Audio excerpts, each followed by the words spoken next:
अस्सलामुअलैकुम, मैं हूं अली मुअज़्ज़म। मैं हूं समिया लियाकत। हेडलाइंस आप जान चुके हैं। T20 वर्ल्ड कप से काबिल वजीर आजम इमरान खान से कौमी टीम के खिलाड़ियों ने मुलाकात की।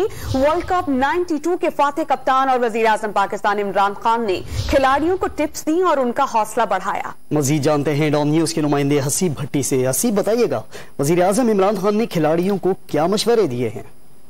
देखिए, लगभग 1 घंटा से ज्यादा जारी रही है ये मुलाकात। कौमी टीम का जो स्क्वाड था और बड़े खुशगवार माहौल में वज़ीर आज़म से कई सवालात भी उन्होंने किए, जबकि वज़ीर आज़म ने अपने तजर्बे से 2020 मैच वर्ल्ड कप के मुतल्लिक कौमी टीम को कई टिप्स दी हैं, जिसमें खुसूसन बॉलिंग स्क्वाड और इसके अलावा बैटिंग के जो बैट्समैन को भी इसी तरह की टिप्स दी गई हैं। जो कामयाब हिकमत अमली इख्तियार करने के लिए कप्तान को भी कई ऐसे मशवरे दिए गए हैं वज़ीर आज़म की जानिब से।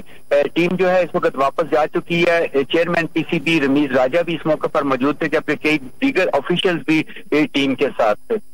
जी,